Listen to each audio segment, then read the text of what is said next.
My stepson kissed me, and my son was the one who watched us from the dark. I thought I was invisible. Then Tyler looked at me like I was alive again. But in that stolen moment, I didn't know Evan was watching, and what he saw destroyed the last piece of our family. You ever look at yourself in the mirror and wonder when exactly you became a stranger to your own reflection? I do, every morning now. They say grief comes after a loss. But no one tells you what to call the pain that grows quietly inside you while you're still pretending everything's fine. It wasn't a single moment that broke me. It was the accumulation of years, being overlooked, unheard, untouched. You don't scream for help when the walls close in slowly. You just adjust your breathing. My name is Marissa. I'm 38, divorced, mother of one, and I'm about to tell you something I probably shouldn't. This isn't a story I'm proud of. It's not something I ever imagined I'd write down, much less say out loud. But maybe if I speak it, if I stop letting it rot quietly inside my chest, maybe I'll finally sleep again. Or maybe I'll just lose whatever part of myself I've been clinging to. A year ago, I was offered a healing break by my ex-husband. A few weeks at our family's old lake cabin. Peace, space, a reset. I took it, thinking it was a gift.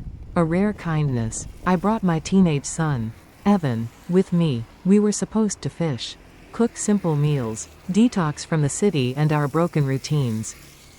What I didn't know then was that Tyler, my ex's son from a previous marriage, would also be there. He was 25. He hadn't lived with us in years. I remembered him as a lanky, polite kid who avoided eye contact. But when he stepped through the cabin door that first afternoon, he was a man. Tall, calm, quiet, the kind of presence that shifts the air in a room without saying a word. At first, I thought nothing of it. Two adults sharing space, temporary, harmless. But then there was the way he said my name, the way he asked if I'd eaten, the way he noticed when I was quiet, or tired, or pretending not to cry in the mornings. The worst part is, I noticed him too. This story isn't about excuses. It's not about justifying what I let happen. It's about the silence before the storm. The stillness before your world changes in ways you can never take back. So before you judge me, ask yourself this. If you spent years invisible, then one day, someone looked at you like you mattered again. What would you have done? Because I thought I knew the answer. And tell the cabin. And tell Tyler. And tell everything I thought I was, shattered. People think divorce is the explosion, the big dramatic ending. But most of the time, it's the slow death before that. The kind where you both stop trying. Stop seeing each other. Stop showing up. You're still there physically, but emotionally, you're ghosts.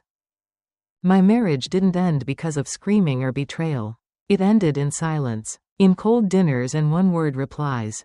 In sleeping back-to-back for years until I couldn't remember the last time David really looked at me, like I was someone he once loved. Or someone at all.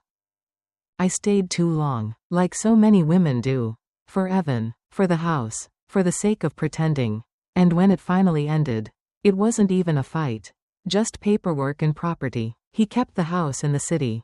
I got the car, some savings, and this suggestion. Why don't you take a break at the cabin? Clear your head. I laughed when he offered. Thought it was pity, maybe guilt, but I took it. Evan needed space too. He was 17, quiet, closed off, the kind of boy who asked for nothing but carried everything. I thought the lake, the woods, the quiet, might help us both.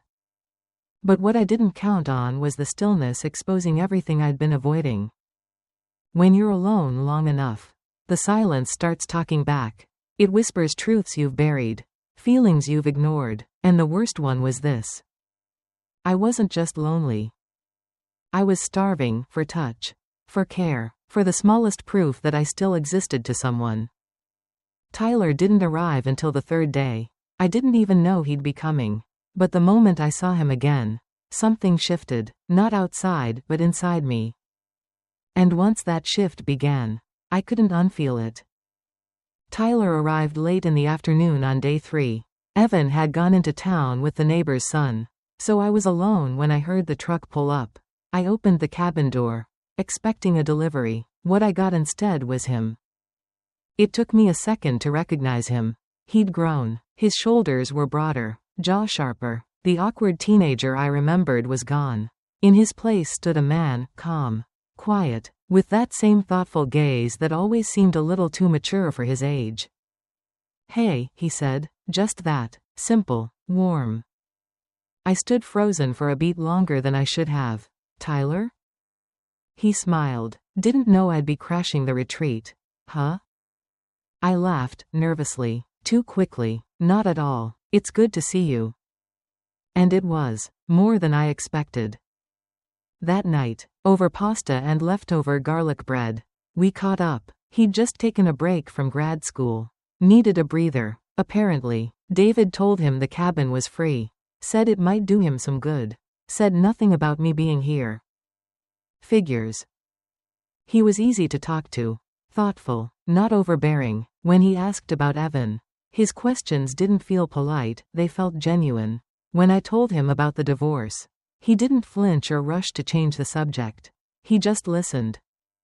Later, as I cleaned the kitchen, I caught him watching me, not in a leering way, but like someone trying to figure out something just out of reach.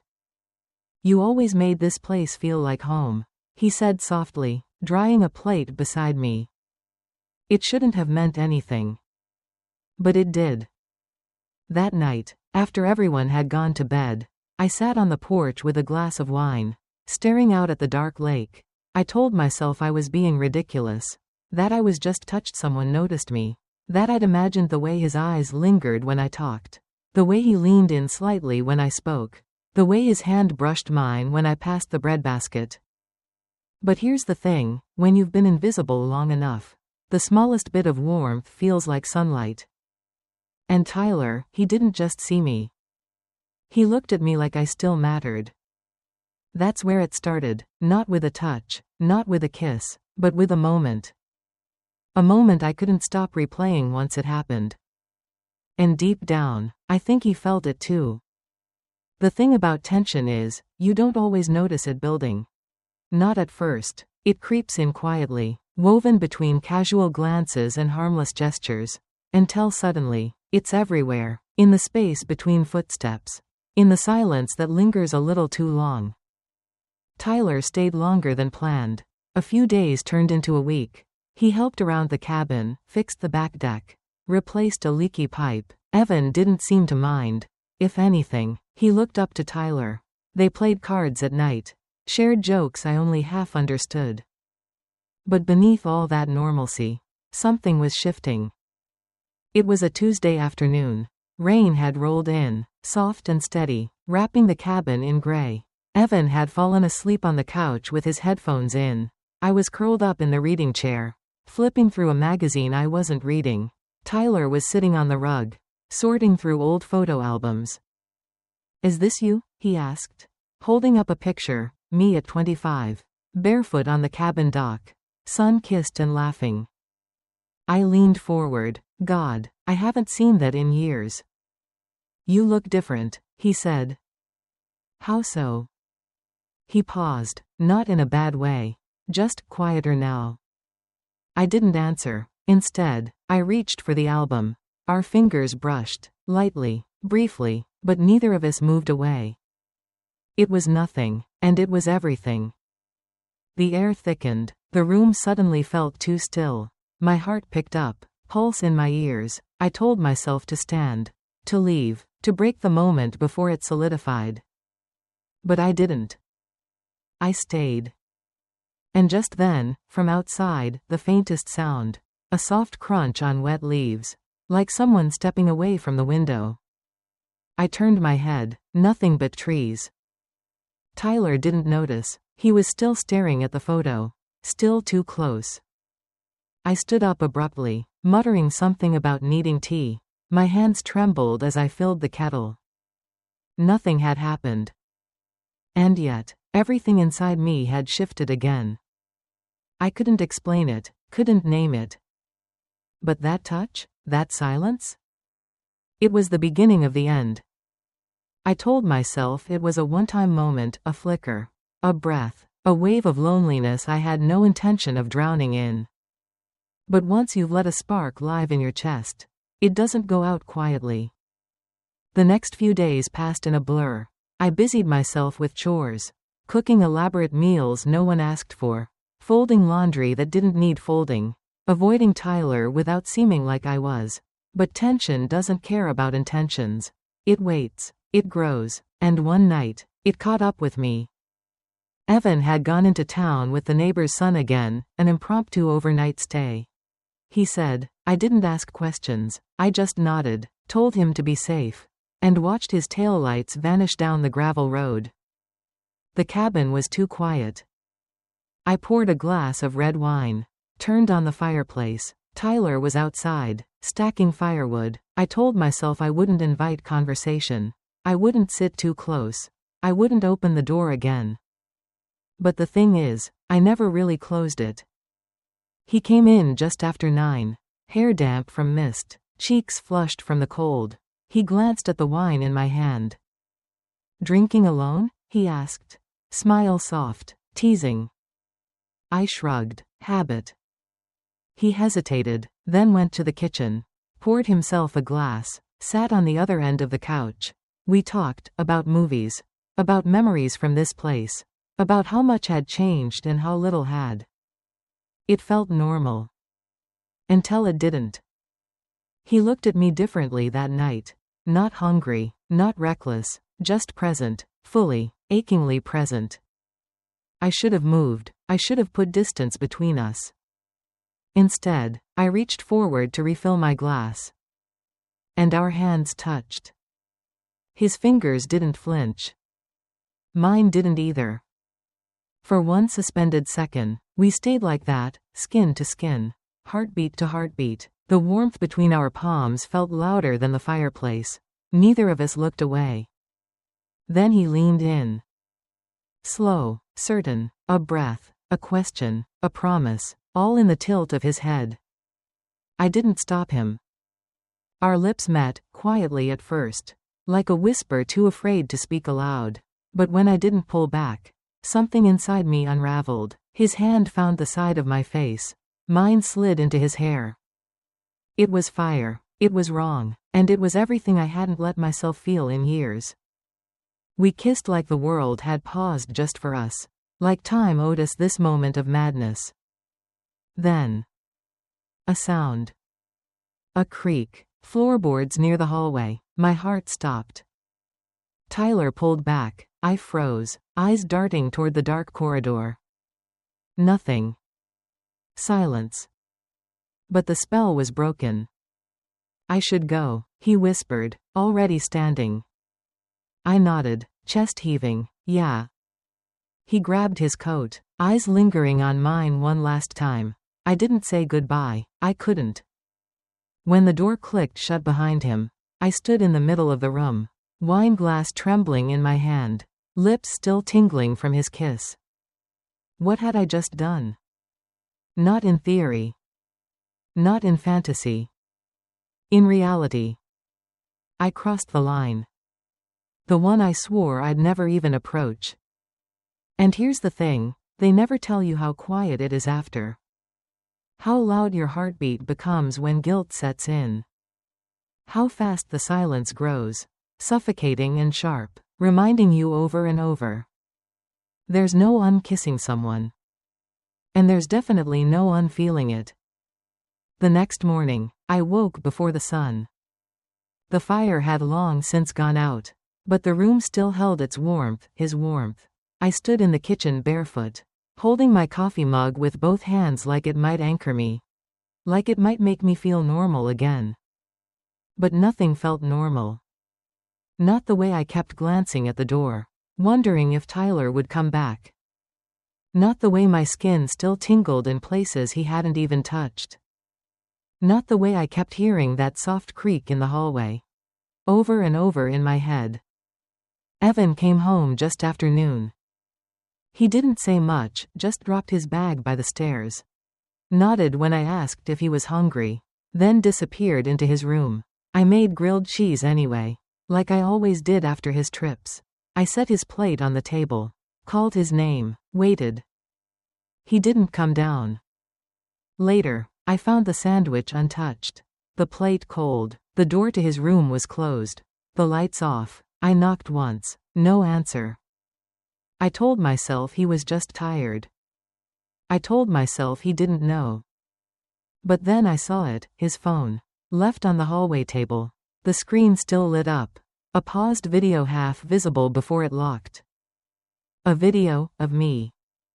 On the couch. With Tyler. From 2 nights before. My hand resting over his.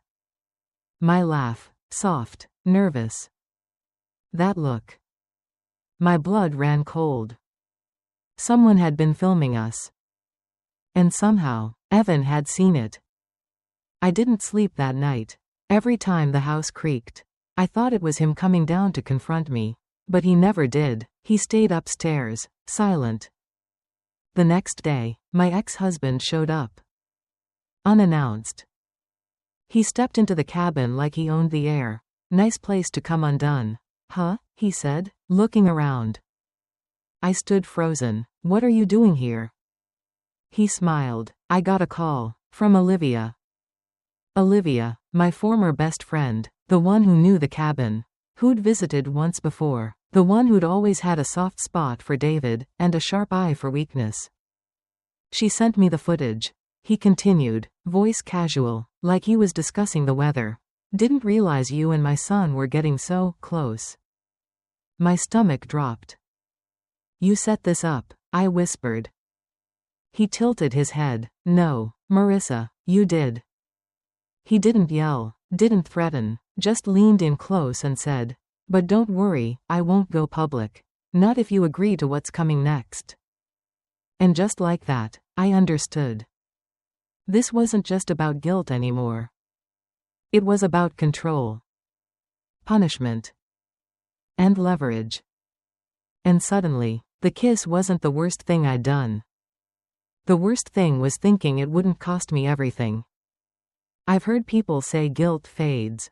That if you keep moving, keep working, keep breathing, it gets lighter with time. They're wrong. Guilt doesn't fade. It burrows. It carves out a space inside you and settles in like it belongs there. Quiet, patient, ever present. It's been 6 weeks since that night. Tyler never came back. He left the next morning without a word. No message, no goodbye. I haven't heard from him since. And maybe that's for the best. Maybe he understood what I didn't. Some lines, once crossed, don't just burn bridges, they burn the ground beneath you. Evan moved out 2 weeks later. No explanation, no confrontation, just a single note left on the counter that said, don't worry, I won't tell him, I just don't want to look at you. I haven't cried since I read it. Not because it didn't break me, but because it did, and there's nothing left to cry out. David hasn't followed through on any threats yet. Not officially, but his silence is worse. He sends emails through lawyers now. About custody, about asset reviews, cold, calculated, every line a reminder that he's in control. That all he needed was a moment of weakness to build a case strong enough to erase me. He doesn't need proof of an affair. He has something better, shame. I've stopped going outside. The cabin feels like a cage now. Every floorboard creak, every shadow across the window, feels like judgment. Olivia hasn't called. Not that I'd answer. I wonder if she watched the whole clip or just the part she needed to destroy me. Some nights, I still hear footsteps in the hallway.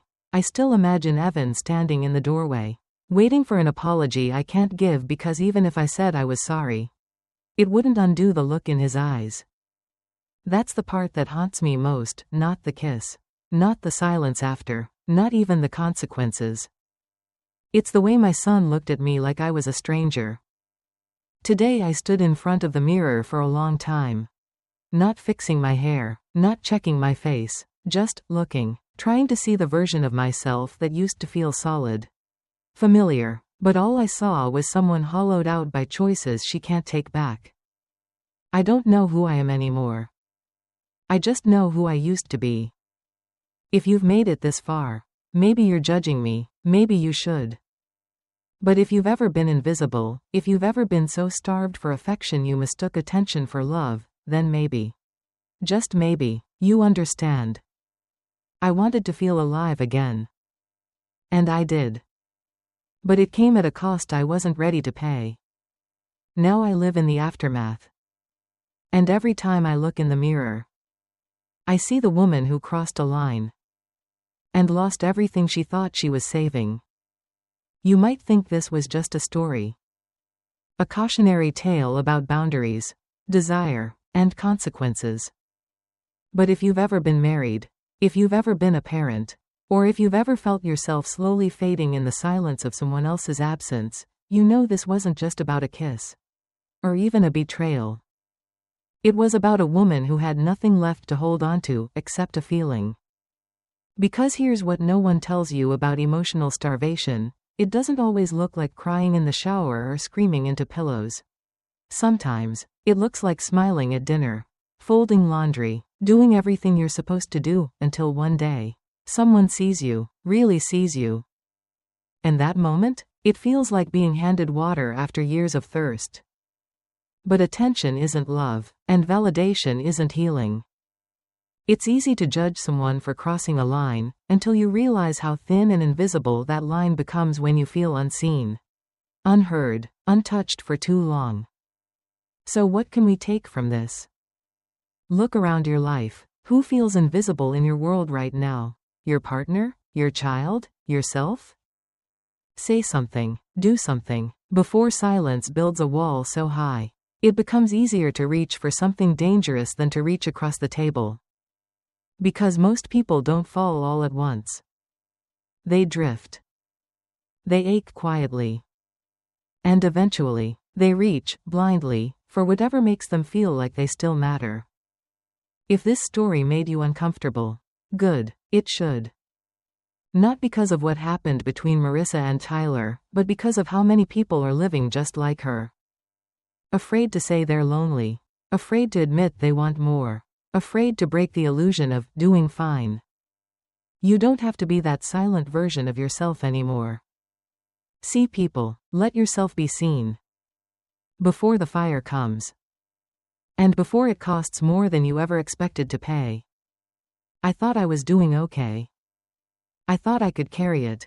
The secret, the silence, the shame. But nothing prepares you for the way regret lingers, not loud.